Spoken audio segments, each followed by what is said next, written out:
Test.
Hello!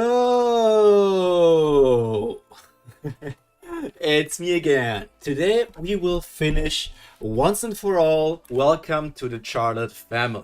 And with Once and For All, I really mean Once and For All. There are not that many chapters left, and then the stuff after the actual ending. I don't think that the chapters will be that long, so it will for sure be over after today's stream. And I'm actually quite happy about that. I read a few of the other reviews about this novel, and some people said like this was a big improvement compared to their first work, like from the author called Random Offer. And if this is an improvement on the first thing, I'm not too sure how to feel about it because I'm not enjoying this. Instead of reading One Piece fan fictions or One Piece novels, I might just, if I continue to read stuff from Royal Road, I might just read stuff that's highly rated or on the trending page, or just things that I actually find interesting that are original, just compared to a One Piece fan story that's a bit wonky at best. But without further ado, because we want to get rid of this story and get to some other stuff, like maybe 2 Tower of God streams a week, we gotta get through this first. This chapter was, well, a little exhausting to write, but it feels good to finally be done with it. Okay, chapter 32, Point of View Law. To be honest, this was a familiar feeling. Not a good one, but one that I was all too familiar with. The first time I met Doflamingo, I knew that he was unbelievably powerful. So powerful that during my years working under him, I couldn't even imagine myself in comparison to the level of strength he commanded. An insurmountable wall.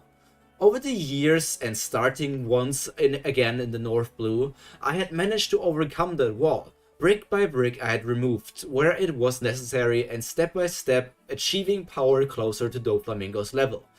When I had finally crossed blades with Doflamingo again after all those years, he was still stronger, knowledgeable and cunning, but he was no longer an impossible opponent. I was at a height in which I could see the top. However, before I could even finish my fight with Doflamingo, I witnessed another league in which once again I was just that child. It was only a moment, but a moment was all I needed to realize that I was outclassed in a duel between the Navy Admiral Fujitora and the mysterious Big Mom pirate. Barely a month later, here stood that wall once again, rebuilt in all of its glory. Brick walls showing no signs of weathering or age, solid.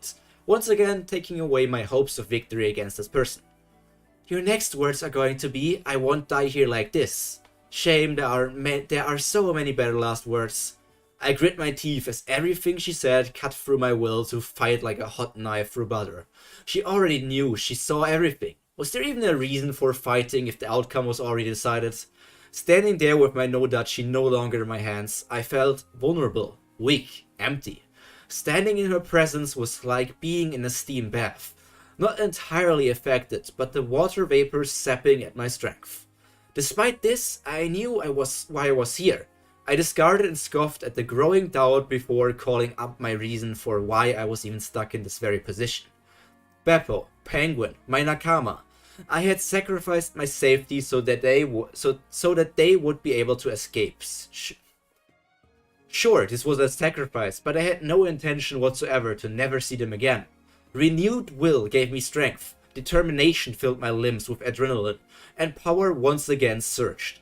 I might not be as strong or experienced with my blade, but a true pirate stands true and strong wherever or whatever situation he is in. I won't die here like this. With that, I took a crouch stance, like the one I had once learned from Doflamingo before activating my devil fruits. I still have my devil fruit. If I could just cut her up without her noticing, then it's my win, sweet commander or not. Point of view syrup. Room. Cube.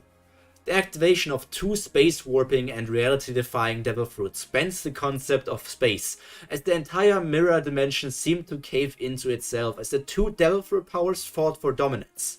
The Doctor Room was smoother, able to make preciser and smaller and finer moves. Mine, the chef's domain, the kitchen, had both the elegance and power. Sure, it was rougher, but it was also bigger and more powerful. Comparing the clashing spaces, I could see it was to his fine control. The sentence don't make sense. The thumbnail's spot on. Yeah, Eden, we're just getting through it. If you can join me for this to keep my sanity intact, be here for me, man. Comparing the clashing spaces, I could see that it was to his fine control, I was brute strength. In the contest of dominance, his gave way as the room crumpled away, as my cube withered away. Oh my god. Okay, this sentence. In the contest of dominance, his gave way as the room crumpled away, as my cube withered away, his influence over the space. How many aways do you use in one sentence? Impossible. Not even Doflamingo. Why? Never seen anyone cancel out your power before so directly. Haki isn't the only thing that can cancel out devil fruit abilities, you know. Room. This time he acted smart by going onto the defense, forming a small and focused 3-meter radius room around himself. I was forced to relinquish control of that area. Looks like I'll have to face you in close combat. You know, I'm gonna write a review, and after stream is over, because I can't write this on stream because I need to gather my thoughts and word it correctly, I'm gonna write a review for this. But my reviews will be harsh. Because the current reviews feel like just they're sucking up some stuff or something else. So, I told you I have blamed, and you don't. Are you out of your mind? To prove a point, I sent an ice lance at him, which shattered when it entered his room. No damage done, but point proven nonetheless. Fist fighting isn't the only trick I have up my sleeve. I see. Only tricks then. No fighting like a true gentleman. Law responded by rushing at me in a manner which seriously reminded me of Lao Ji, general form of martial arts. Nothing more, nothing less. Not willing to let him even think he has me, I rushed up directly to him. Dodge, parry, side leap. I maneuvered around him as I tried to read some of his patterns. It was quite obvious that he wasn't used to bare hand fighting. Shame. If you want to trade blows, then at least do it like this. Crunch. Grabbing his right fist with a satisfying sound signaling that his hand was now useless, which was aimed at my face. I pulled him in before retaliating with my own left hand hook, but putting my blade back into the inventory. Just as my fist connected to his face, my observation flared up in warning. I instinctively covered my entire left arm in pitch black armament haki, just as I felt a familiar cut attempt to cut my hand off at the wrist. Instantaneous mimic. Smack! Law was blasted off into the walls of the mirror dimension, and nosebleed sure to come. I wouldn't be surprised if he has a concussion as well, but maybe that was too much hope for against a top-tier supernova. Utilizing your devil fruit in short range, huh? I've never seen you do that. Forming snow around my wrist, I fixed up the slight cut he had managed to make. Due to his devil fruit ability, I felt no pain whatsoever. Just a very wrong feeling that something wasn't connected. When my skin touched each other again, it was as if I never got the slight cut in the first place. I'm honestly impressed. I didn't see that one coming until the last moment. But you know what about your wrist, Law? And he's screaming. Law just realized that his right hand was now a stump. The same place where I had mimicked his attack in the same instant he tried to attack me. Of course, it was to my benefit, it wasn't a perfect mimic. The kitchen fruit and the OP on me have similarities, because it's the same type of stand, Dio. Of course, my fruit is a direct superior to yours in both abilities and power. Despite this, there are a few things that my fruit lacks. Law clutched his cut-off hand and tried to reattach it to his stump. However, unlike what his devil fruit should be like, that hand didn't attach. Unlike yours, my powers do not negate pain. I cut directly through the nerves, giving all I cut a sense of great pain, as if you had been cut by my own blades. Law cried out in anguish, once again clutching his stump. And one more. Unlike your fruit, a chef doesn't stitch wounds. In other words, unless I want to, your hand is gone for good, Law. That doesn't make sense. That doesn't make any sense. Even if a cook cuts off your hand, the surgeon can still reattach his hand. It's just stupid. I still don't understand how a kitchen fruit is more powerful than an OP fruit. Like, it's an OP room. It's the stuff where you do surgery in. A kitchen is not that thing. It's too early for you to decide that, don't you think? I felt his devil fruit flare up once again as I saw something that surpassed my expectation once more.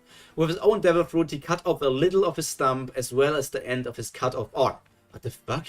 With the thin slice of his wrist on the ground discarded, Law's expression cleared up. Instead of panicking like I thought he would, he grabbed the hand before forcibly adapting this hand to latch onto the new stump. And this time it worked. I'll have to do with a slightly shorter right arm, but it's better than no hand, don't you think? Shame, I thought Shanks, Crocodile, and Kid would finally have another armless comrade. So, no, you also... Why don't you include Akainu, who you also cut off an arm from? Or Fujitora, who you also cut off an arm from? I don't know, maybe do something else besides cutting off arms. That kind of got predictable at some point. I summoned my blade once again from my inventory before pointing it at his hands. If my devil fruit powers are cancelled out by yours, then I'll simply have to cut off your heads the old-fashioned way. You won't get the chance. I'm just trying to run away, honestly. No pride as a captain. I'm no Whitebeard, and honestly, I value my life much more than pride. Good answer for a doctor, I guess. Kill him, Syrup! Kill him! Sis, please stay away before he uses you to go through one of the mirrors. This is the last thing we need right now. But where's your pride, sweet commander? Fighting with a blade against a mere supernova who's unarmed and injured? You should know that taunts don't work on me. It's not about taunt, it's about honor and chivalry. Pirates don't care about honor and chivalry, but it does hurt my pride to do this, so consider your wish granted. You're about to get the beating of the lifetime. Syrup is acting so much out of character all the time. I need to get on my thoughts. Throwing both of my ice blades at him, in which one cut his leg, I charged him for close quarter combat, my specialty. As I got within range, I folded my limbs before sending my elbows out against him. As he ducked under, I sent a knee straight up, which connected to his jaw, sending him flying. Obviously, I wasn't a dumb antagonist who waits for her opponent to recover before attacking again. Teleporting directly above him, I increased my weight heavily by piling snow, then into ice before dropping. Ice press. Slamming him down into the floor, I removed the ice to see Law's nearly broken form. Just by looking, I diagnosed several broken ribs, a broken arm, a slightly pierced lung, and an overworked heart and a slightly bent spine. Looks like you don't have the endurance of a rubber man. Even still, I'm impressed you're even still alive, and after being pressed by nearly 100 tons of sharp, cold ice... 100 tons? Did you just say 100 tons of sharp, cold ice? That's just stupid. 100 tons, yeah, sure. 100 tons, yeah, sure. I used my haki to defend myself. You're the monster here, you know? It's not every day someone can summon a hydraulic ice press out of thin air. And it's not every day you get to meet someone who breaks the laws of physics for breakfast.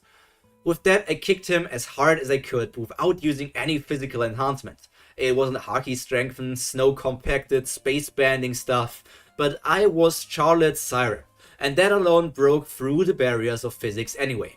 The shockwave of the kick broke through hundreds of mirrors in the mirror dimension, as the surgeon was sent flying and breaking through the curved columns of the dimension. Gathering the muscles on my legs, I soared over to his location, to see him unmoving and unconscious. Well, semi-unconscious, as you could probably tell I was here but unable to move at all. Looks like I'll need you to drag all the way back then, Brulene. Sis Brule appeared out of a random mirror that had miraculously not been broken. Plot convenience. Where's the nearest mirror to the chateau? No. Perhaps it was my arrogance, or perhaps I had gotten too used to beating up supernovas. But this mistake proved to be fatal. I was sure Law was unconscious. I knew he wouldn't be able to move in these conditions, yet he did. Then he wasn't unconscious. As I crushed his leg under my foot, he teleported away, taking Sis Brule into the mirror before disappearing from my sight. To make it worse, shatter. He broke the mirror behind him. Oh my god. He broke the mirror behind him, essentially locking me in here without him. To be honest, I wasn't even mad, just shocked that a prey had managed to get away from me in a state like that. A little humiliating, a little pissed from his previous actions, but still. But amusement was the main feeling I had in me. This was supposed to be impossible. If I decided to kill him, then he shouldn't be allowed to survive. After all, didn't I have the power to defy fate after all? Plot? This was the only solution I could think of that had even the tiniest bit of logic to it. Whatever condition Law is in, he would find a way to fix himself up, essentially making my work useless except the physiological impact that I would have had on him.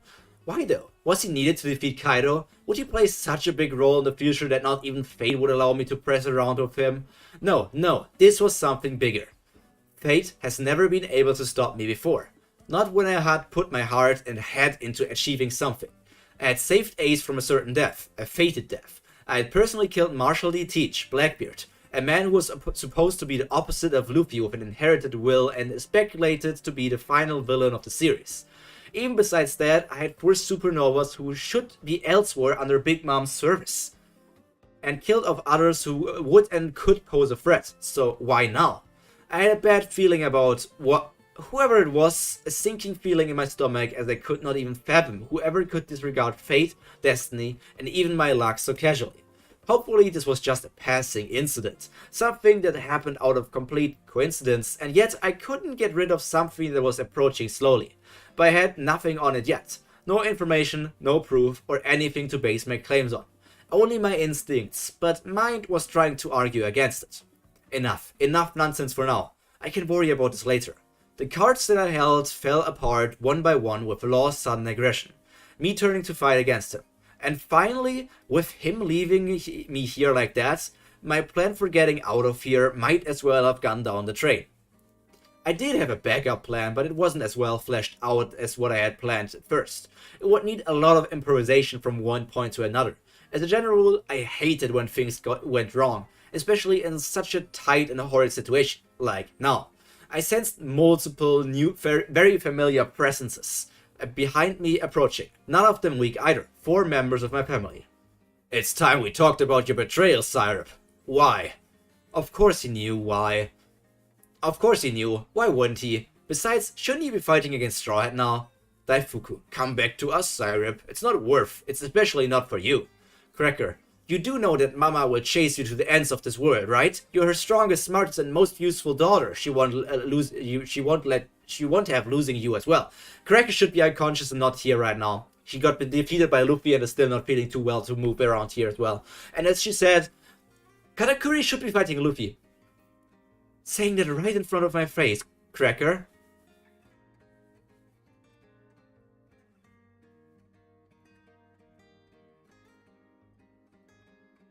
Oh, because of his favorite daughter, it's just stupid. These things don't make sense. Just tell me how you know. If you think about it carefully, along with your behavior in the past couple of weeks, it's quite obvious. You acted different and on guard. You seem to know exactly what will happen at what time. You were seen more and more alone as it got closer to the tea party. And finally, this. He held up a small black den and mushi, one used for recording, then calling. Is that... I really didn't want to do this, but I needed to remove the doubt that you had betrayed our crew. Unfortunately, your talks in place with your aides didn't really support my theory or heart. I put my hat back on. I knew I was in the right. After all, I was a pirate. As a child, it was only natural for me to step out of my parents' shadows, and more so as a pirate. Besides, I've never had, and nor do I still have the intention of hurting them. Of course, that didn't mean I wouldn't, if they truly stand in my way. I see. Is it all, Syrup?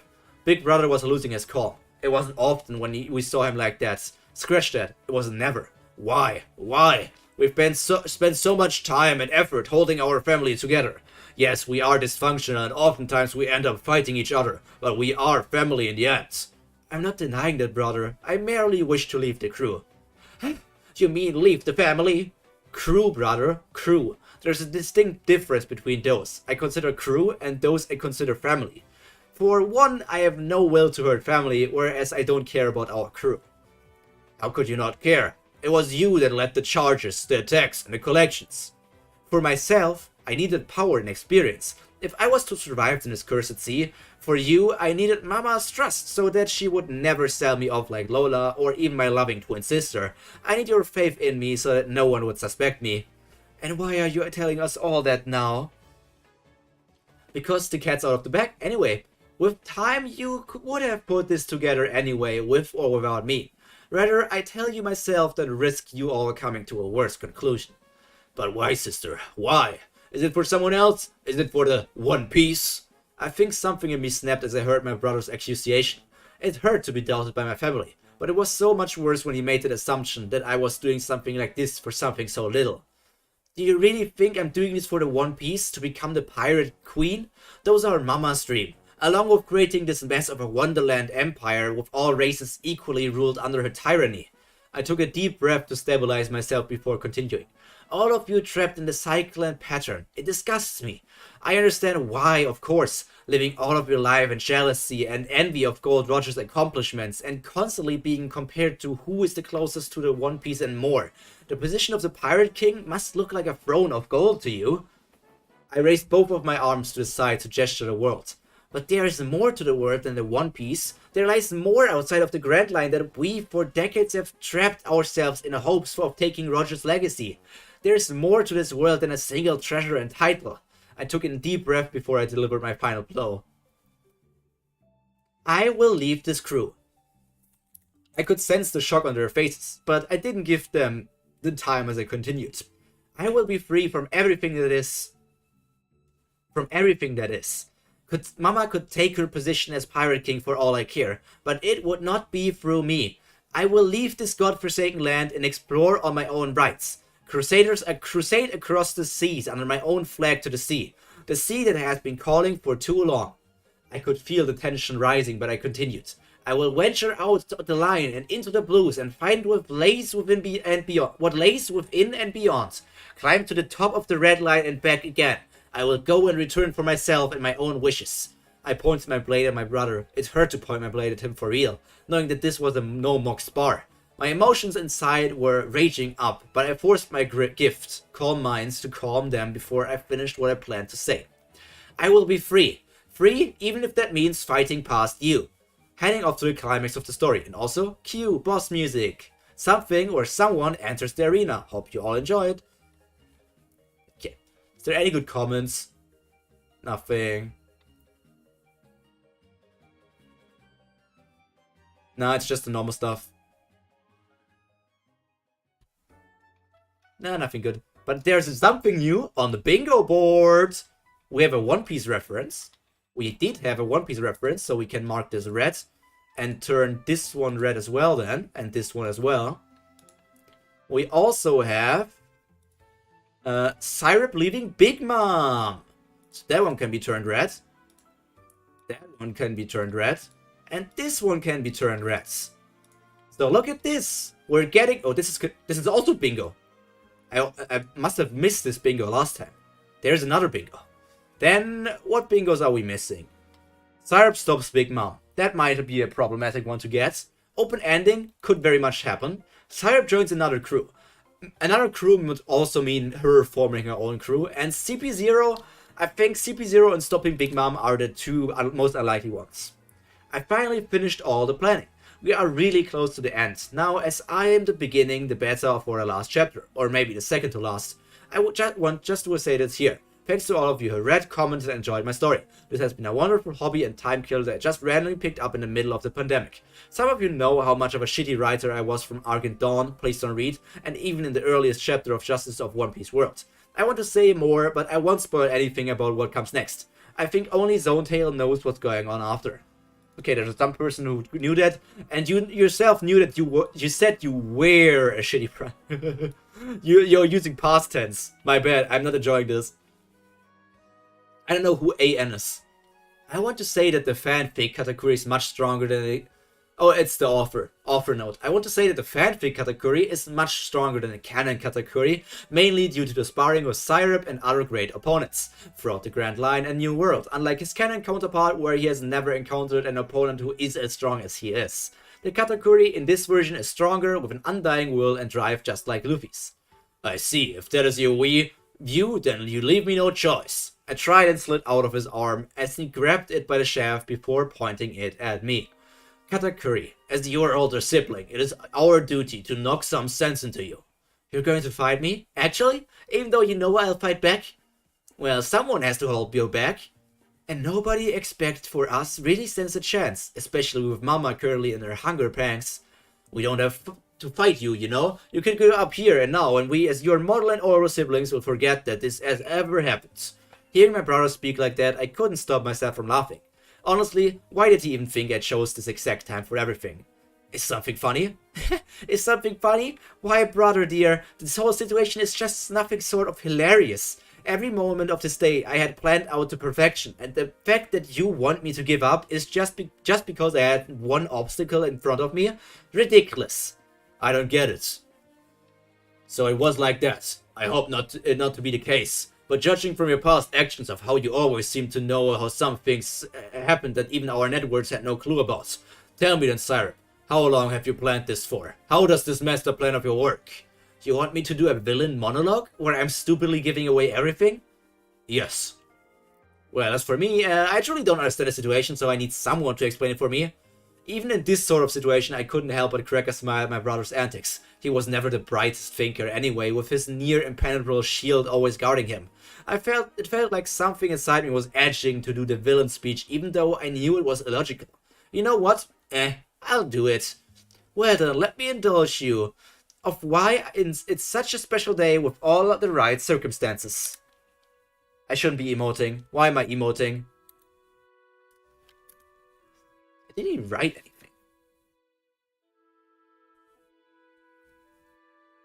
First, the pure amount of chaos caused by the supernovas and Germa forces would eventually cover up everything and put me in the background in this grand scheme of things. I doubt Big News Morgan will even have the motivation to publish news about me after all of the things that have happened around here. Second, you were supposed to be occupied. Brother Cracker, you were supposed to be recovering from your fight with Luffy. This movie, you're supposed to be going around the islands right now. Brother Daifuku, shouldn't you be with your fleet chasing Destroyer's ship right now? And finally, how are you even here, Brother Katakuri? I swear you should be fighting or be recovering from your fight with Straw Luffy. What, Straw Luffy? Excuse me? Yes, I was chasing him, but once I finally put together your plan, I decided my little sister was worth more than a big-headed rubber rookie. Man, that cut me deep with guilt. Still, I couldn't afford to be shaken here. So this Luffy now doesn't learn future size. Thanks for the love, brother. I love you too. Shame though, things would have gone so much easier if you would have just gotten along with your fight with him. Now he might have trouble in Wano, but no matter. Third, Whitebeard's crew is coming right now, did you know?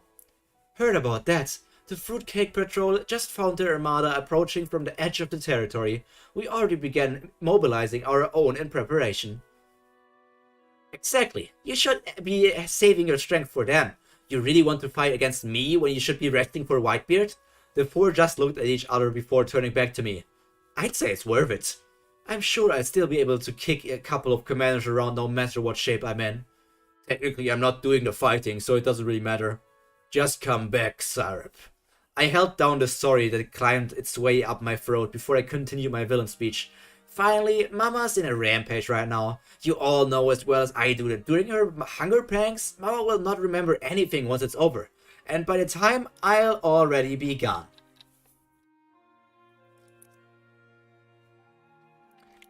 Mama will chase you? No, Mama will reach her own conclusion like always without even listening or accepting our words. Besides, I think I already know what conclusion she'll reach.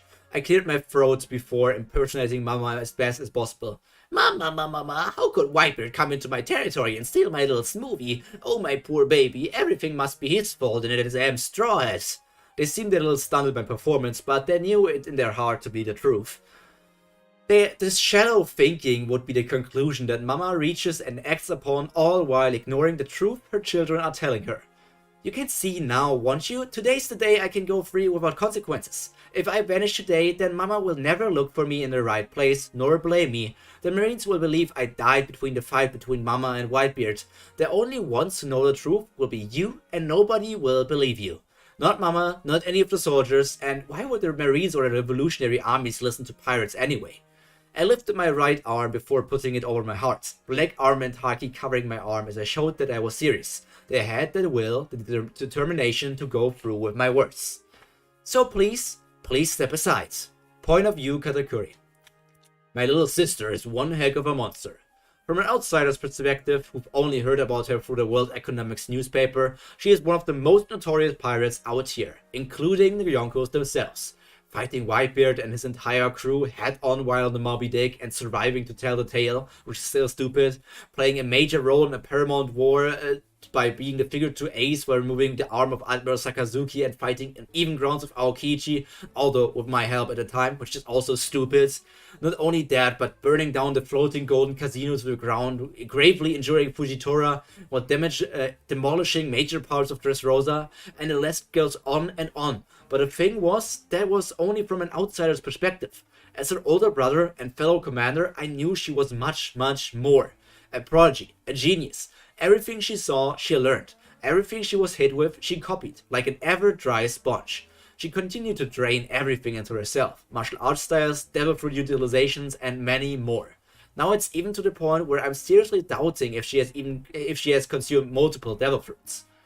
I've just learned to read the future, then mold my brother like you do, brother. That was what she said, but honestly, I don't believe it. During our spars, I know when I have her off guard. The times where I didn't hit her with haki just goes right through her snow form. Not to mention, she already got the space ripping abilities of her. A Logia? A crazy powerful Paramecia? Some incredible luck that comes out of nowhere? A master of all trades of martial and swordsmanship? Water weakness nullified with her application of Fishman Karate? A Haki user who has advanced both observation and armament beyond basic levels and into advanced usage? A possessor of the color of the Supreme King? Basically, a cheat character. Seriously, this was way too stacked. Even with all 4 of us going at her at once, this was not going to be an easy fight. I'm sure you already know, but the moment we underestimate her, we lose. Roger's beard, brother, we already know. You're not the only one who had their ass wiped across the chateau during our sparring sessions. I ignored my brother's less than ideal choice of words for confidence, before I explained the basic fighting methods we had. Cracker, you have the hardest shield, so you'll stay in front of me. You and I are going to try and tank as many hits from her as possible. Are you serious? Have you seen what she's done to Dressrosa with one of her punches? She's going to fucking turn me in dough if I block it incorrectly. Then you better block it properly, brother. You know I'm right here, right? Sis, dear, please wait until we finish talking before attacking, as is proper etiquette. She pouted, but obliged as she began playing with her Tanto, which is stupid. You said you weren't doing the whole villain thing, but now you're acting super stupid. I'll try and get her off as much as possible while I'm standing with you. Smoothie and Daifuku, you guys stand behind us and try to deal in damage while we're holding her. Got it. She's going to dodge it all. Then explode the energy instead of shooting it out in a beam. Cracker and I can tank it. No, I can't. Be quiet, brother. We must. I turned back to my little sister, who began picking her nails with the tiny knife. Already now? As best as we can anyway. Good. If I'm going to fight for my freedom, I want to fight you all at your best. With that said, she disappeared from her position as she teleported directly in front of Cracker. Biscuit shield! As she was expecting the shield to begin with, she put her bomb on the biscuit before gathering something. Donchin Zhao style, Houshoken vibration fist. Shatter. Cracker's shield was blown away as he too tumbled backwards. In panic, he began clapping rapidly as the legion of Biscuit soldiers formed around him. Biscuit technique, legion shield. 24 giant warriors linked their equally massive shields against Syrup and began marching towards her in perfect sync. Legion phalanx. The second row of the Biscuit soldiers were formed as they drew a massive and long spear in which they put through the tiny spaces between the links of the shields. March and hold. Don't let her through, and no matter what. Good job, Cracker. Rubs belly. The genie smokes out his belly before rushing to engage in combat with Syrup.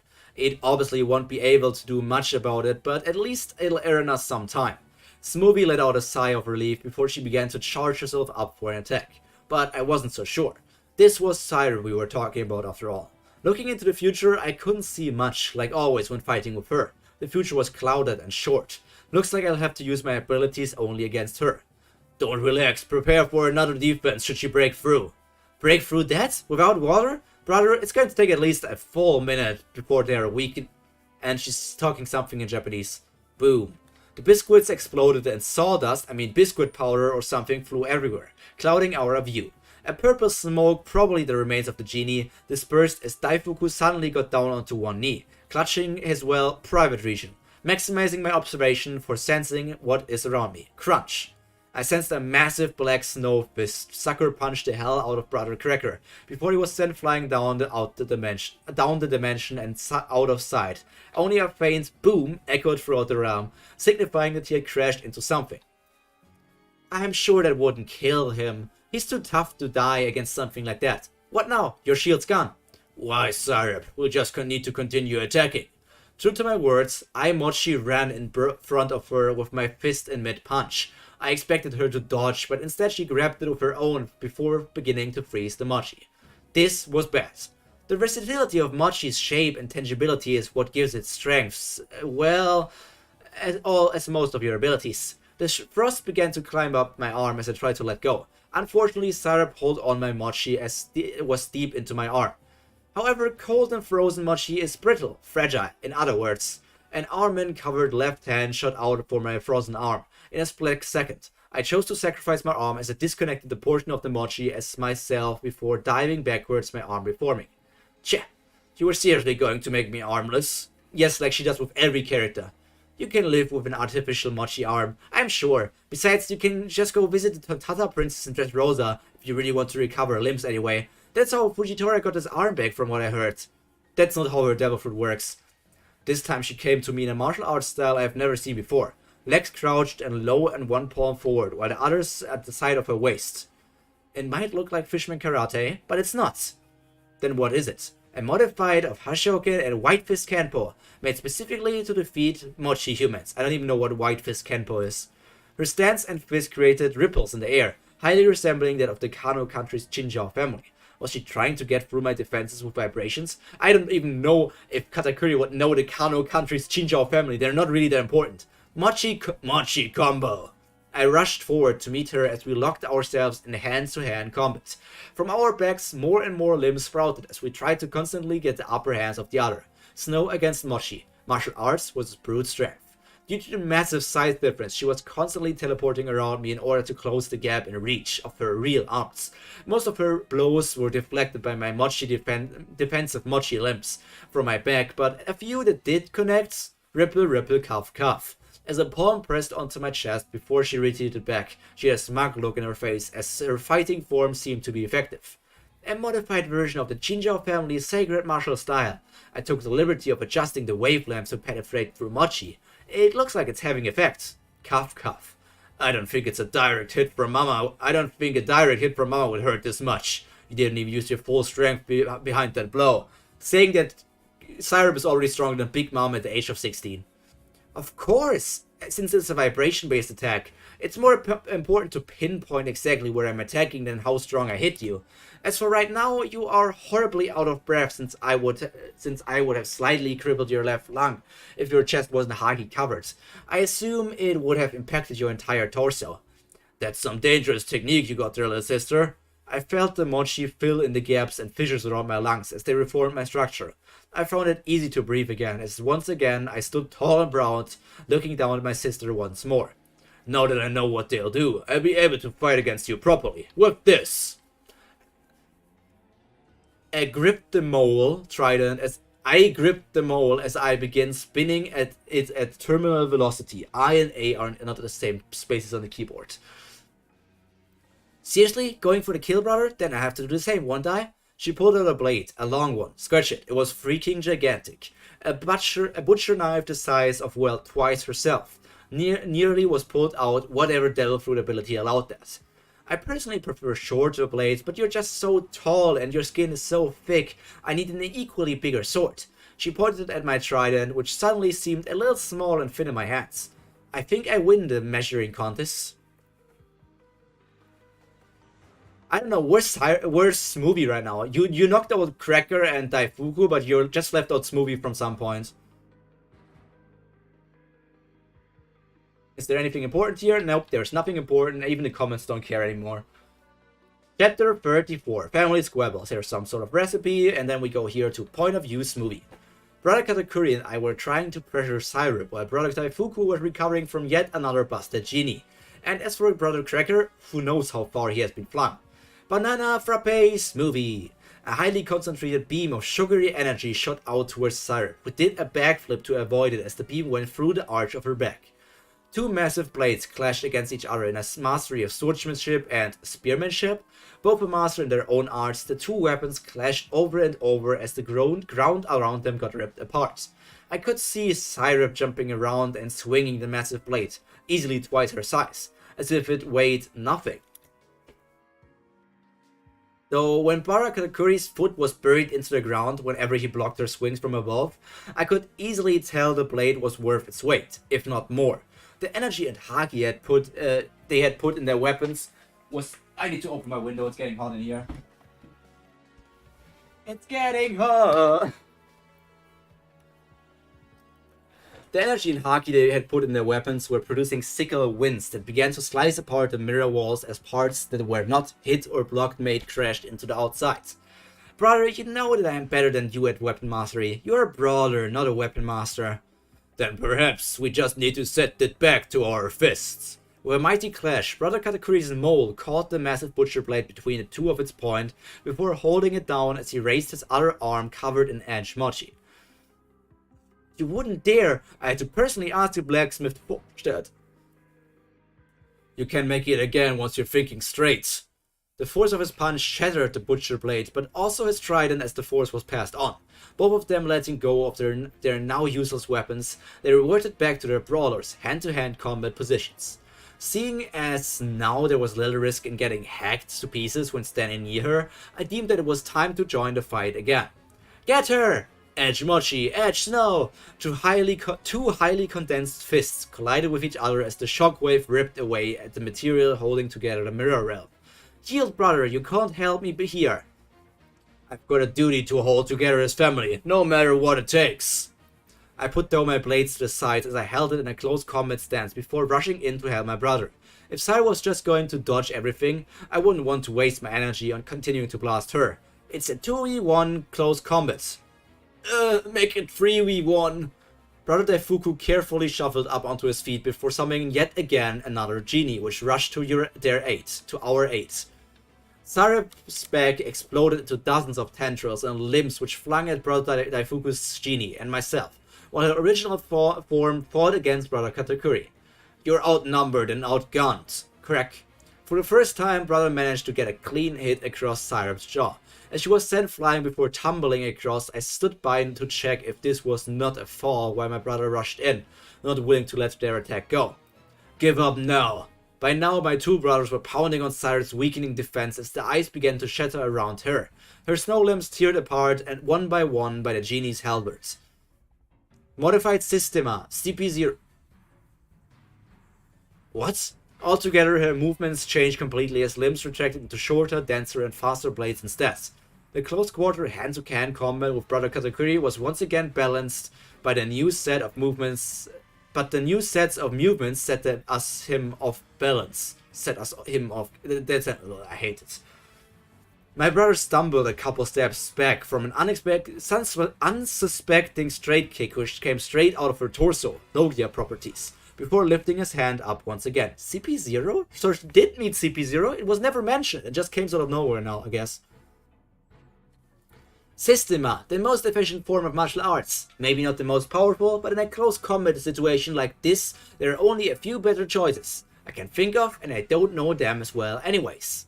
The fight between the two began again, in a flurry of mochi and snow limbs so fast that it left no room for me to intervene. Do I really have to just wait it out? Unable to think of something else, I began charging my fruit so I could use it later should something happen and brother loses against her. I've understood your moves now, Syrup. A low kick from Katakuri struck Syrup in the torso with only a hastily made haki armament. Still, she somehow managed to endure as she struck back, striking brother in the jaw with an extended snow limb. This fight is getting dirty. You think so, brother? Then I'll simply have to switch it up again, she said as she ducked under an edge mochi swing. However, this time her dodge wasn't a side or a lean, but rather smooth. It seemed more like a dance than a proper fight. Suddenly Syrup went wild as she began flipping and backflipping and tumbling, and then, smack. Using the crazy amount of momentum, she kicked Brother Katakuri once again on the same part of the jaw just when Brother was about to catch her. Flip flip. She used gymnastics before flipping right in. Ready this time, Brother prepared for her to launch another front kick. But, turn. Huh? From her back turned state, her right leg extended into a curve before hitting the same jaw. Man, Brother's been kicked in the same place three times now. What even is that? It looked ridiculous for a fight, as it looked like it should be part of a festival or a dance more than a fight. Modified Capoeira, the original simply didn't have the necessary power behind the kicks, as the fluidity of the footworks to avoid in a real fight, so I came up with a flip kick and retreat method. As long as you're fast and light on your toes, it's an effective style against tanks like your brother. What crazy and diverse attacks you've picked up over your years, little sister.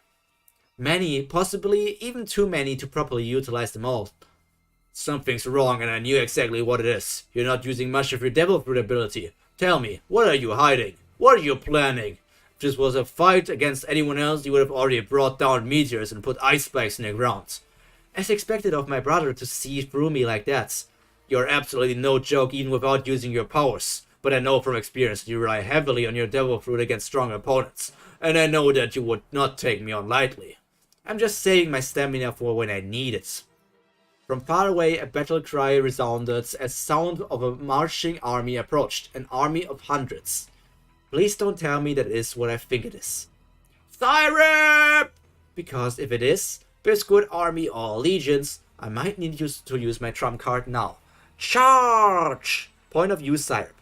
I had a couple more tricks up my sleeve, but they were for life or death situations. Emergency moves per se. Ones that will leave me dry and exhausted once I use them. I looked up at the ceiling of the Mirror Realm. Shame, if it was only twice as high, then I might have been able to utilize the Ice Meteor a bit more efficiently, at least against the approaching Biscuit army.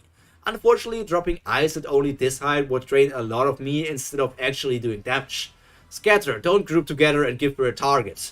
It looks like Brother learned his lesson from last time, how to counter his army then. To be honest, wasn't it unfair that Broker Cracker gets sentient and powerful biscuits, which could go on and attack the enemies on their own?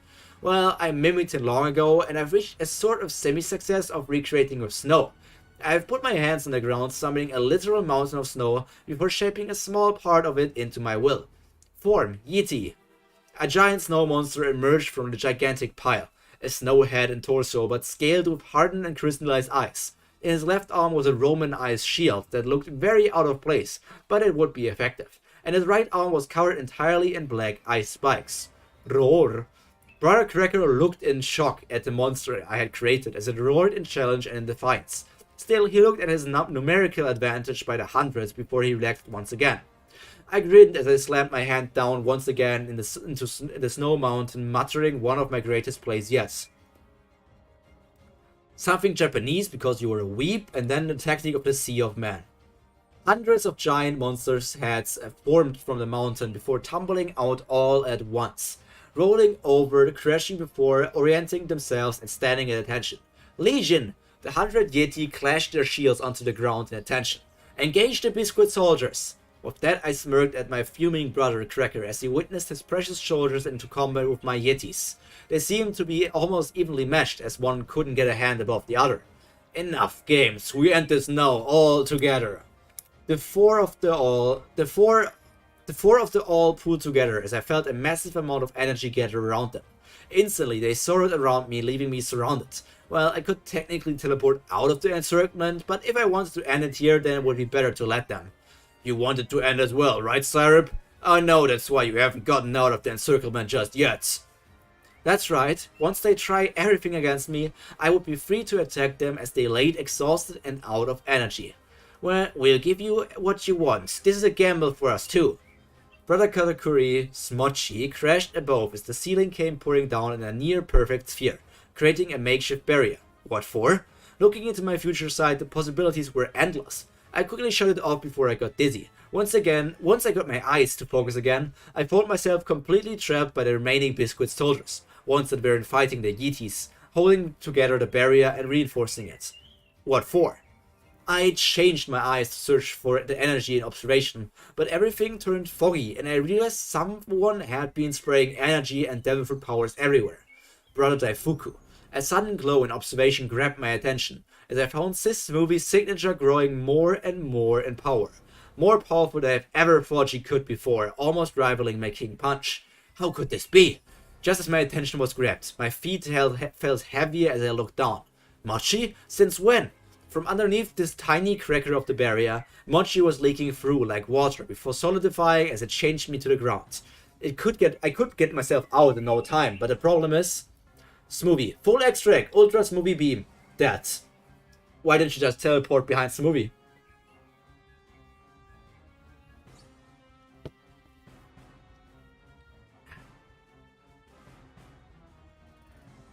So, any good comments? No matter how powerful it is.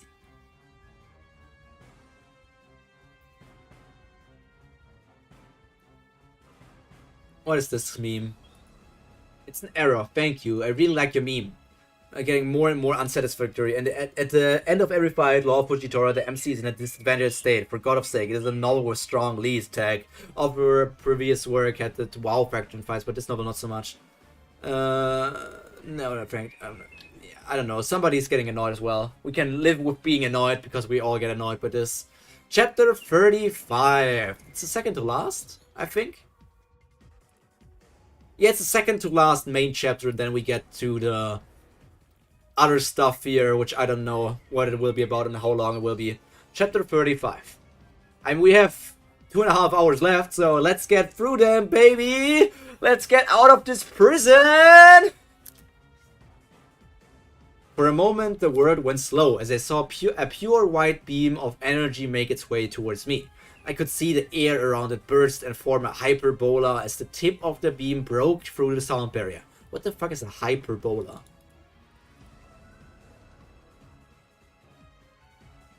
Okay, I guess that's... The beautiful burst of colors as the white tip split into rays and spectrums of all the colors known to man. In a pure habit, I tried to displace myself and the attack, even though I knew it was useless. Haki. A very well-made thin layer of Haki was all it needed to prevent something or someone from being space... I don't fucking know. Besides, these were my brothers and sisters, sweet commanders, I was talking about. They knew my abilities better than anyone else except myself. As it got closer and closer, so fast yet so slow, I knew this would be a crushing and crippling blow. Taking this would mean I would be out of the fight for good, just like the time against Whitebeard and the same with Fujitora. Endurance. No, I can't. Not that. That's this movie's full extract. That's her ultimate. Weather it? Are you serious? That? Is that all your freedom is worth? A blow to your chest? A sliver of rage shimmered in me as I realized, yes. Up until now, that was what I thought would be the price for my freedom. Face it, suffer through it, show them that you are unbreakable. Diamond is unbreakable. The tip of the beam connected with my Haki-covered chest. It was as if my defense was ignored as I felt the energy shred my will of armament as it began to burn through my skin itself.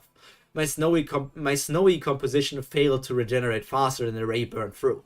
Remember why you are fighting.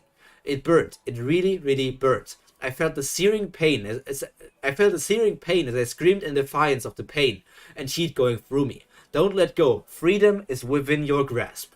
An eternity of being chained to the fire, and it continued as the beam didn't let go. In truth, it would have only been a handful of seconds maximum, but my enhanced perception had made it feel so much longer. With the heat gun, I felt the coolness... Accidentally skipped the chapter. With the heat gun, I felt the coolness of the air. The relief was only a moment before the nerves screamed in shock at the emptiness. The cold as the pain deemed its attention again. It wasn't the pain, but the strange feeling of something lacking that brought me to my knees, as I held up on the ground for support as not to collapse completely. It's over, Syrup. Stop this now, let's get you healed up. Cracker, you get some sea stone chains. Blood. My own red blood came out of my mouth as they dripped on the purple checkered floor. Ironically, there was a mirror fragment on the ground, coloring its reflection red. Inside, I saw myself looking back. Man, I look bad. My dirtied and bloodied light pink hair stuck to my forehead as the blood and sweat dried. I could see bruises forming on my jaw before I got hit by Brother Katkuri and the black eye coming soon. Guess endurance isn't my forte. I was an absolute mess, but for some reason none of that mattered at the moment. It took one look at my eye and myself, and I knew I would be getting through this. Looking back at me was the eyes I had come to fear, to respect, to strive for. Beyond my battered body was eyes filled with determination and will. The same eyes that Fujitora had so cruelly defied the logic of a functioning anatomy. It's time. It was all or nothing now. I couldn't fight properly anymore, so it was an all or nothing. A one for all, you could say. Risk it all. Embrace the challenge if you dare to call yourself pirates. An all or nothing move that I had found, but was too cowardly to ever use. My evolved luck fruit after my fight with Fujitora and the Queen Mama Chanter. Even though I never tried, I knew exactly what it would do. Test your luck. Inside me, the flames of the fate-defying fruit burned as its powers in all its glory was called upon. Not leaving even a speck behind. I brought it all into my right hand as it began to glow and shine. Quite like the tempting luster of gold. Syrup, what are you doing? Seeing it through till the end, brother. Gamble. This wasn't simple money or materials that I put on the table. This was much larger, expensive, and costly gamble, befitting a power that has cut me free from the strings of fate. The powers it gave me with their share of risk. In this case, it could cost me everything. But hey, I had already decided it was worth the risk, didn't I? Suddenly I could imagine a dealer materialize in front of me. I could tell he wasn't real, as he was partially transparent and nobody else seemed to notice him. Still, quite a sight it was, to see something like this in front of my very eyes. What do you wish for? Power, power to set me free. What do you wager? Wasn't it obvious? All in. Everything I was left me for a second, as I realized what it meant to be empty. To be nothing but a shell. All of my power, my will, my looks, my history, my identity was stripped away from me as I gathered on the dealer's open hands. Closing his hands for a moment, my everything disappeared, and in its place a single coin formed. A thick and heavy looking gold and silver coin. The golden side was a side head carving of myself, looking high and mighty, dignified and prideful. On the other, silver was the monster I had become to pay my price for freedom. Despite only a single carving of myself, holding my tanto in one hand and a snowflower in the other, I knew better than anyone what that stance meant. Tribute or life. The side of me in which I had inherited from my mother, for which I had used against my enemies in the tributary islands across the New Worlds. That sentence makes sense. The side of me in which I had inherited from my mother, for which I had used against my enemies and tributary islands across the New World. I don't fucking know what that sentence even means. May Lady Fortune smile down upon you today. A gigantic slot machine formed before the dealer put in the coin and pulled the lever. From there I had lost my count of times the machine rolled and rolled through the numbers and symbols before finally coming to a stop. My. Quintuple 7. It seems like you are a chosen one. You have my congratulations. It's just plot armor because this ability has never been there before, so suddenly it's here and she gets the jackpot instantly. The reward screen of the slot machine blinked to life as it turned into an icon of a clock. What did that mean? Was the power limited to time? No, that would be too unfair, wouldn't it? I wagered my everything into this. The chip shot out from the reward box of the slot machine before slamming into my chest. I expected to feel pain, but instead it was simply absorbed into me as I became myself again. All of who I am came back to me like a tsunami. My name, identity, history, powers, and more. When I looked up again, the dealer was nowhere to be seen, and Brother Katakuri, Cracker, Daifuku, and Miss Smoothie looked like they had just been unfreezed from some sort of time pause. I looked back down again and saw that my injuries were no more. The chip, time chip, burned itself inside as I felt more alive than I ever had before, as if I had 3 espresso shots at once. The difference I felt as the new wave of surging power within me, more powerful than ever. So powerful, I felt like I could do anything. What? I thought we got her. We did, but something happened it seems. And this in one shot. I summoned forth my snow to cloak me as I began to rise in height and power. Soon, with all the snow, I even towered over my brother's 5 meter. But I continued to grow taller and taller still. I stopped once I had reached Mama's height of nearly 9 meters. Using my gigantic limbs, I put forward my hands, together before calling forth my new blades. Mimicry Napoleon. A snow head formed before a handle popped out of the bottom, in which I grasped as the top of the head from the double-bladed longsword, gleaming in the light as the eyes shined dangerously. Advanced armament, Jupiter's frosting. A pitch-black ice crawled its way up my snow hands and began covering the blades as they hardened to an entirely new level. It's one for all. One attack, use everything. Both hands grasping Napoleon, I brought it to my side and over my shoulder, mimicking my own mother. No way, impossible. That is Mama's form. Oh shit, seriously, she's going to do that? Genie, defend me. How could you? That's Mama's. Haki flowed my limbs to endure the power. I was pumping through the snow as I charged up possibly the most powerful attack I have ever done. I recalled the moment when Mama had used this very attack. It was quite long ago, but when a big shot captain in the New World thought himself to be equal of that of the Empress. It was just his luck that, like this time, was a tea party where Mama was present. She had called forth Napoleon in her rage for having her perfect party interrupted before rushing forwards to personally destroy the foolish captain. Putting her blade on their shoulder, she heaved her Yonko-worthy strength before letting loose a pure arc of destruction for miles and miles on end. The single attack had obliterated the captain and his crew into nothing and recreating the miracle of Moses splitting the ocean. Using mimicry on my own mother that day, I had never thought that a day would come which I would actually use it. While simple in execution, the prior ludicrous amount of strength and will to even attempt such a move, I don't know. It's funny because we haven't seen you getting that from Big Mom, which would have been interesting to maybe see Syrup gets this sort of copy from Big Mom's ability, and then all the way in the second to last chapter, Syrup actually uses it. But this is just out of nowhere an S-pull. But now I might be able to pull it off, just this once. I roared out as I let it all loose. Mighty nation. Quite ironic that my final attack to leave Mama's crew is her own move. The attack destroyed everything in front of me before continuing on to trash and demolish the mirror dimension into nothing. A single move of Mama's ultimate had left me empty and drained once again, as my snow giant form crumpled before I collapsed onto the ground below. All the fatigue crashing down on me as if I was pressed down upon by a powerful force, barely keeping my eyes open. I tried to crawl myself out of the one place where I knew, from canon, the mirror world would be open.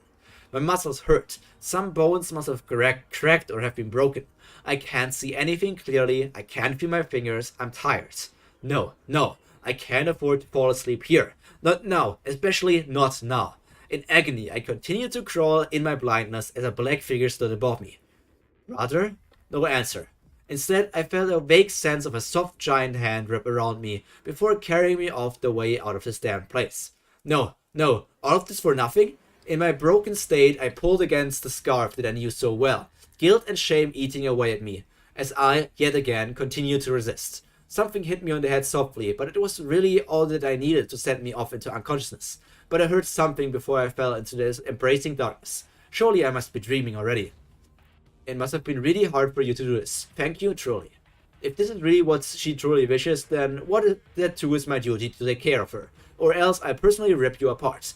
I felt myself being passed from his warm hands to the embrace of another smaller and even warmer figure, before I let myself relax and leave my problems for later. Point of view unknown from words and realities away. Bifrost? I have no idea what's going on. So somehow she lost against Katakuri and other people, even though she was using Big Mom's abilities, using these sort of luck powers and some sort of stupid abilities as well. Then Katakuri gave her over to Ace, and then somewhere in another world, realities away, Bifrost. Maybe those are the Justice characters, I have no idea. And there will be nowhere to continue. Wait, what, Kara? Kara is probably the character from the Justice series, but I have no idea what they are doing here and what even is there for it. Last chapter. I want to thank of you who made it, support me through comments and left jokes sometimes. Writing Welcome to the Show has been an absolute joy, albeit sometimes tiring and lacking. The story is extra special to me in that it feels like a real original character as while his story is shorter. In my mind, there is no one more fleshed out than Syrup. In your mind, yes, but I would like to have that as well. I know nothing about Syrup. Literally, I know nothing. Is there anything I can mark? Because she said CP0, I will mark this yellow. I will keep this marked yellow. Because this is weird. She had some sort of Systema CP0, which would make you think that it's CP0 from something from CP0, but we never seen her fight against CP0, so I can only guess that she somehow met them, but there's no proof, so I'm gonna mark this yellow. Chapter 36. Waking up in the arms of someone you love is beautiful. Waking up younger, weaker, and powerless, not so much. Drifting from thought to thought, I lost the concept of passing as time and time against. I embraced the comforting darkness that enveloped me so warmly. It was simply too comfortable, so relaxing that I didn't know or care about the outside anymore. I could tell that I was against something or someone who held me tightly to the chest. So strong, such a nice pillow as well. Unconsciously, I snuggled in deeper before my thoughts were lost to me once again.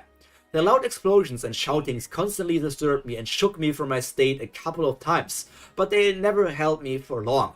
I heard the sounds of gunfire and cannons, the sounds of waves of manure crashing and churning, the voice of those I thought I heard before, and finally it was quiet. I slept until I could no more when I decided it was time to open my eyes. What I expected to see surely wasn't more darkness. Was it nighttime? I waited for my eyes to adjust to, which is quite quick even without observation, as I tried to look around for someone. As I squirmed around, I hand tightened on my shoulder. A hand? Why is that eye next to your... There's no... An A is not close to your eye. How can you mistake those two? A hand tightened on my shoulder as I looked over to see my hero. A lot bigger than I remembered him. Eighth? My voice sounded off, a bit higher and squeakier, and like a kid. Taking that off my mind for the moment, I looked back at Ace, who had his usual lazy grin and messy hair. However, instead of his usual lazy and half-closed eyes, it looked as if he was holding back tears. Huh? You're here! You're free! I dove into him for a hug as he hugged me back, my chin on his shoulders, sighing in content at the moment. I wish I could have stayed like this a little longer, but our curiosity was getting me. Wait, so could you explain what happened to me? I thought you would know. I untangled myself from him as I looked at myself carefully. My hands were smaller, slightly softer, the same with my legs and feet. Looking down at the rock below... At the rock below me? I crushed it to make a hole before filling up with snow. Fire, please. He responded as the snow melted and filling the little hole with the water reflective surface. Thankfully, he got the message as he held the fire closer by for lights. Looking back at me, it was a face I remembered 8 years ago. A much younger version of myself, where I was still pudgy at the face and before I went off destroying kingdoms of my own. So you were 8 years... No, with 8-year-old you already went out. That's just the plot hole. What? See, I told you, I thought you would know. My thoughts jumped to the time clock icon I had seen on the slot machine rewards, when it was used the full potential of the Luck fruit, as if in confirmation the fruit warmed itself within me, without me calling upon it. Ah, I see. The last attack I had used was really ridiculous in powers, so strong that I doubted for a second if even Mama could pull it off. Turns out it wasn't free after all. I had gained a new ability by splitting off the Luck fruit. Sacrifice time for power. But shouldn't you get older? You getting younger just gives you more time. I closed my fist as I tried to sense it within myself. Perhaps it was due to the massive use of it just days prior. It was in plain sight. Touching it felt draining me of my age. Seconds, hours, days, years. The more I give, the stronger I would get for a short period of time. Well, personally, I preferred this option over getting older as I used the power. Perhaps it wasn't so bad a price to pay after all, as long as I used it carefully. Now, next topic.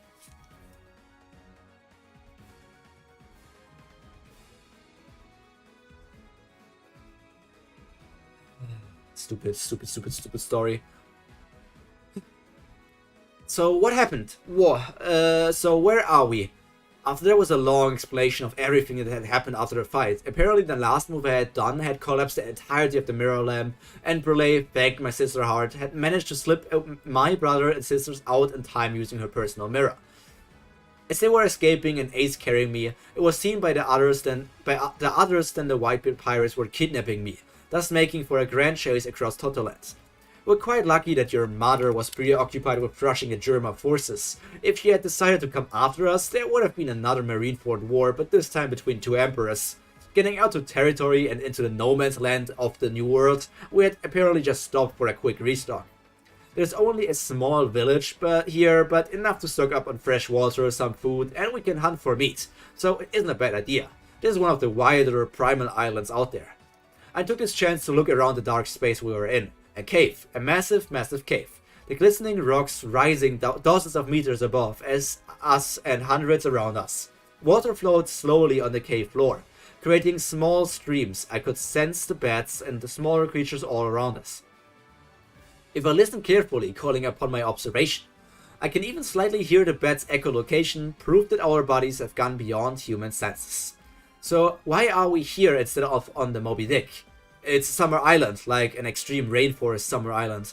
It's too humid for me out there to enjoy, and it's too hot for you out there. So you found a cave. The biggest cave I've seen in all my days as a pirate. It took me a full hour of trekking until I found this large place. So we're going to need to spend another hour to get out? Well, it's worth it, isn't it? Besides, now that we're out of Pineapple's side, we don't have to do our share of the work. What a responsible division commander you are, says the sweet commander who always passes on her troops to someone else during the fights. We continue to bicker back and forth, momentarily forgetting about all the problems in the world. He thankfully didn't question more about our relationship, especially with my current situation. You're still you, and if you're happy with it, then I'm more than willing to wait. Yeah, she's 8 years old and you're 22 years old at this point. And that was the end of the discussion before we moved on to lighter topics. I knew good things could never last, but an hour just seems too short for even that. I felt it before I knew it.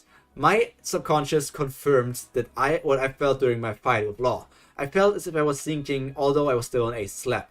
I tried to fight out what was happening as I turned on my observation. Bad idea. Run.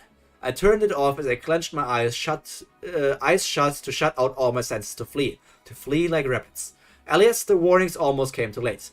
With a crash of lights, a continuous rainbow of colors mixing and churning, burning down through the cave ceiling.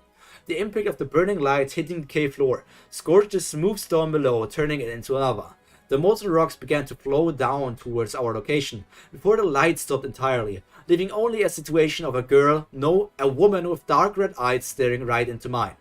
In a split second I saw her from the low light provided from the glistening lava. I could tell the figure wasn't tall, but she wasn't short either. She stood up, posture perfect, without seeing her full figure or hearing her words.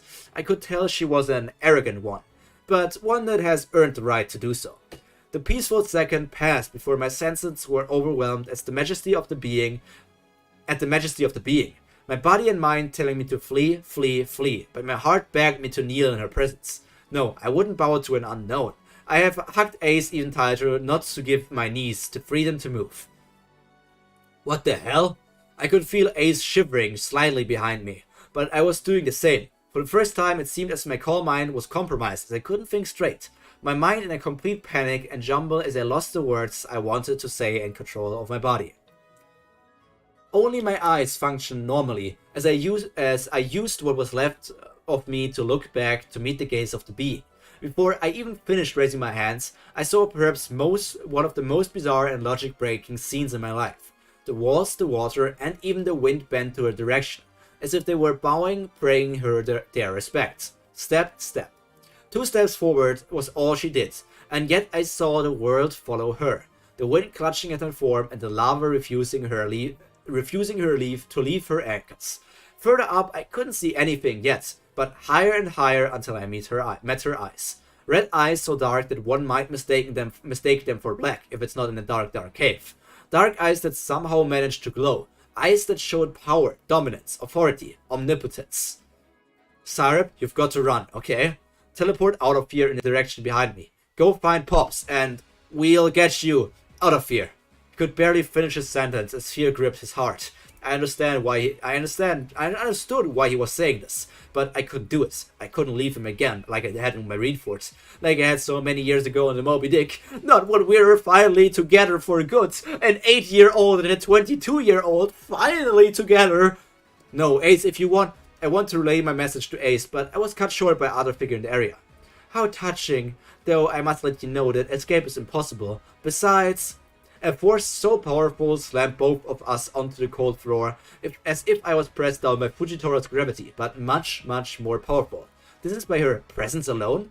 This was beyond Mama's, beyond Fujitora's, and anyone I have met. But how was this possible? Who even was she to be able to do something like this? Trying to escape would not be in your interest. After all, it is disrespectful to run from someone who has come to see you. Pressed down from the ground, I struggled to look up. Perhaps it was the sheer panic I felt, but my observation flared on its own, looking for a way out. With my observation, I've always thought I saw enough. Whenever I fought against a stronger opponent, it was my eyes that showed me ways to analyze, to survive, and even overcome. Now, I saw nothing. The world went pitch black as the future had nothing in front of me being in front of me. Everything that was going to happen was her will alone. No fate, no destiny, no other factors but her will alone. A shudder wrecked through me as I began to comprehend the situation I was in. A completely hopeless, outmatched and impossible scenario. One in which I've never thought I would have ever been in, ever since my fight with Whitebeard. I would have never truly awakened the voice of all things like the three-eyed tribes, as I do not have the said third eye. Despite this, their blood flew through me, enabling my other two eyes to see beyond what is possible. But something must have triggered it, as in this empty darkness of the void I saw shapes. Shapes so vast and far I could barely make them out. Light came back into my vision as I began to see the cave in the dim light and the figure standing tall again, still waiting. However, this time my newly awakened observation overlapped with reality, as I could still make out the hazy outlines of the shapes. No, chains. Long, massive chains beyond this cave wrapping together the worlds. Chains so large and powerful, holding together everything. The earth, the water, the air, light, dark, and life.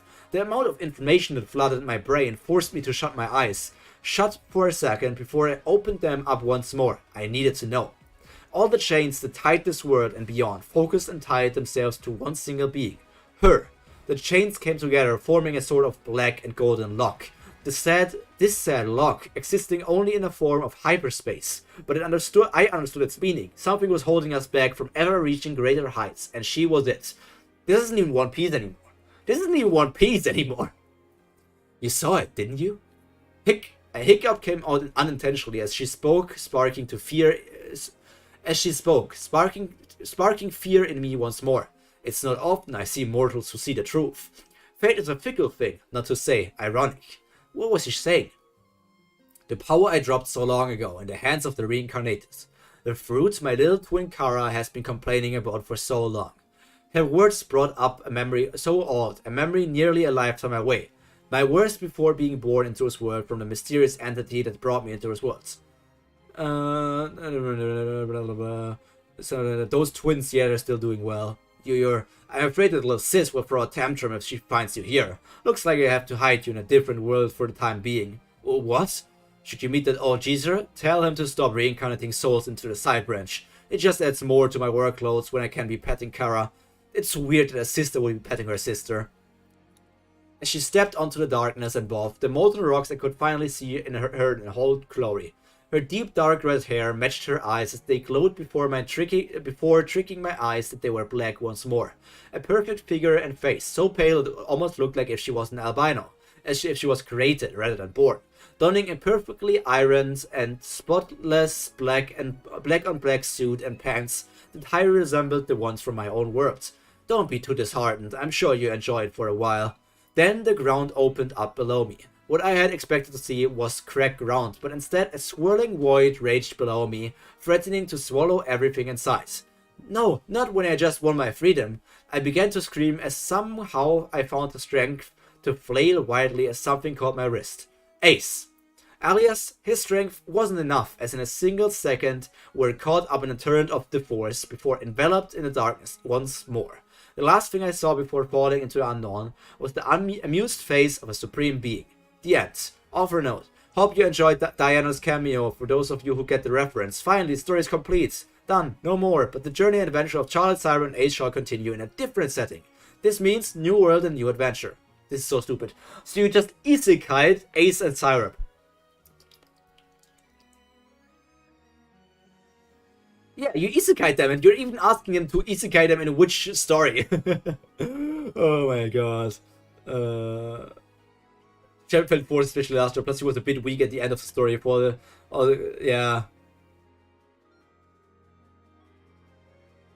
And all of this is just stupid. Because this is the last chapter, it feels like there are more comments here.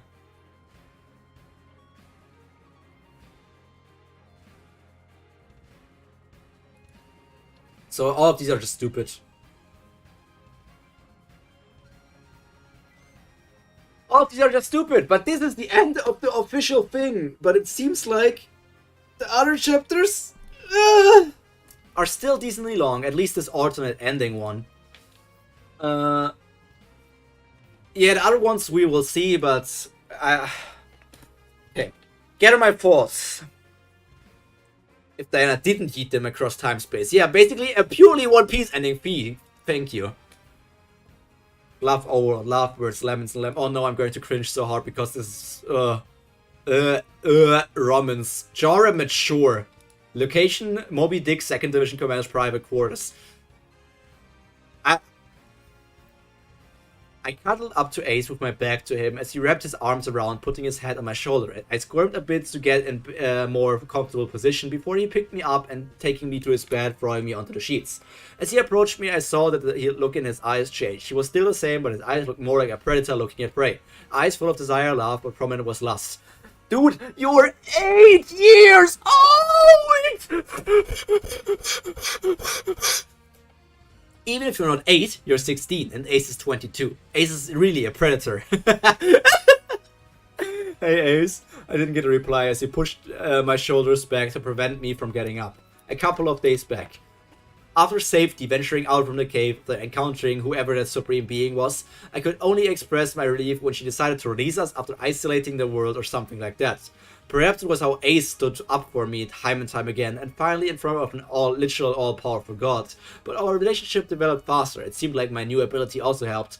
I found that my new ability worked both ways. I can either take away my ageful powers or add age temporarily and be weak for the time being. Basically a disguise which weakens me. Still, it was much better to walk around in an adult form, as I like to say. Aging my body up to 18 years old, finally, being able to reach Ace's neck again. Yeah, looks like I was still short, but at least I'm not a kid anymore. I remember the time I pulled this move on Ace as he came out of the shower. Holy shit, I'm sorry, wait, Syrup. I didn't say anything as I rushed up to him, still steaming from the shower before jump. I'm not gonna read this loud, I'm gonna read this quietly. I'm gonna fly over this.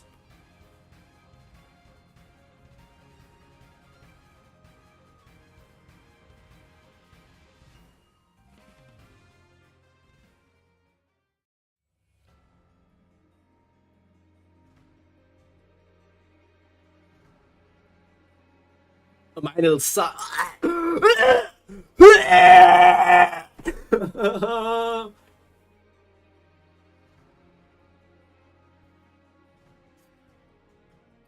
Her natural form, child, is cute and invokes an aura of innocence and it makes anyone to protect her. Her natural, you even call her a child and you are together with her. This is so disgusting. This is so disgusting. Point of view of third person, Lemon start. What was Lemon called again? Lemon writing term. Lemon is a colloquial expression referring to negative or unsatisfying writing. What does lemon mean in writing? Lemon smut bondage. Usually has a lot of sexual content. Okay, I don't fucking want this.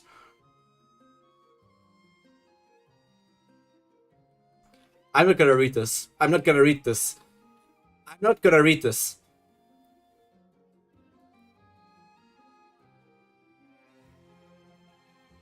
I'm not gonna read this. This is fucking disgusting. You're literally having a 16-year-old together with a 22-year-old, even if she has an ability to transform her body temporarily into an 18-year-old. Wait, no, she's not 16. Because her natural form after using the Devil Fruit power is 8. So currently, Syrup is in the body of an 8-year-old, even if she has the mind of a 16-year-old. So she's in the body of an 8-year-old, and she's together with Ace. Sequel.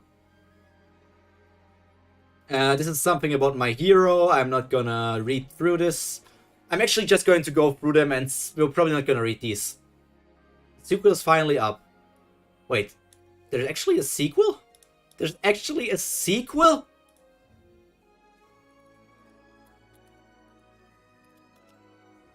There's actually a sequel! But... okay, the sequel also stopped 21 months ago. What is this? New story show love. This is also... how many stories are you writing that you just never write? 21 months ago, 19 months ago, 16 months ago, and then not again. Okay. So we're gonna skip over this. We don't care about your sequel because we're not gonna read it. One shot. Holy shit, this is long. This is a long one. What if she reincarnated into Big Mom instead? Yeah, I'm not gonna read this. I'm not gonna read this.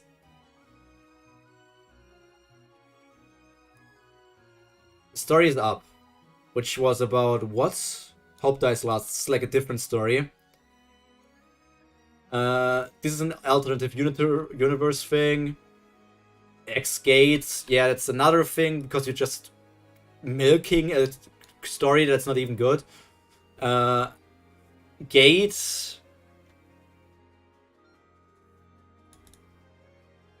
Biggest of Mother's Gates. Gates. Where are we? Wind Smokes and Charlotte when worlds collide. Foundation.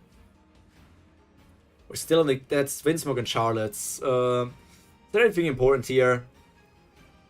Something about writing when drunk is nice. No, it's not nice. Because you're literally already writing uncohesive stuff sometimes, and now you want to write while drunk?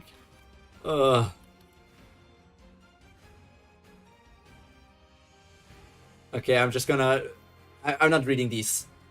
I read to the end of the story, but I'm not reading these because they're literally not good. This fan fiction of your fan fiction.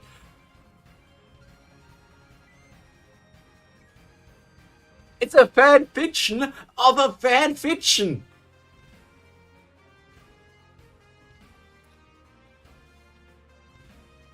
Yeah, I thought I would read these things, and reading all of these would naturally take up until 10 p.m. for me. But, you know, this... I'm not reading this. I might even end stream early right now. I might even end stream early. Even if my... No. No. Okay, I'm ending stream. I'm not doing this. I have nothing to do. I think this is entirely stupid. I can do the bingo to end it, because we have an open ending. We have Syrup joins another crew. So we have 2 more bingos. Syrup stops Big's mom, never happens. So every field besides 1 happens. Yeah, no. Let's close this one. We don't want these.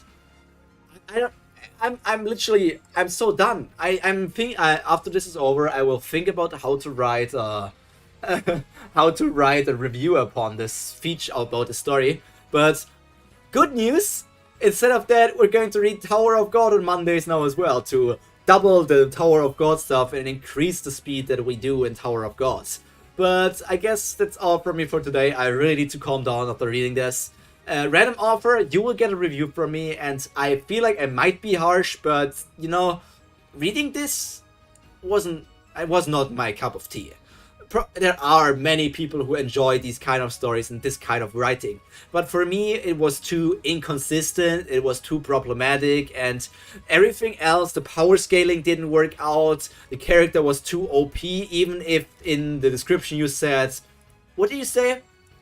Not a self-insert, which I don't know because I don't know the author, but it said well-balanced, overpowered protagonist. It's just stupid. Those two things are literally oxymorons. So, if anything, I will give this 1.5. How much would that would be? A 3 out of 10. That's... I would give it 1 star. I'm gonna give it 1 star in the review so that you guys in the stream also already know that. But I guess that's all from me for today. All that's left to be said is stay happy, stay healthy, and most importantly, stay cultured. Pyro out. Bye.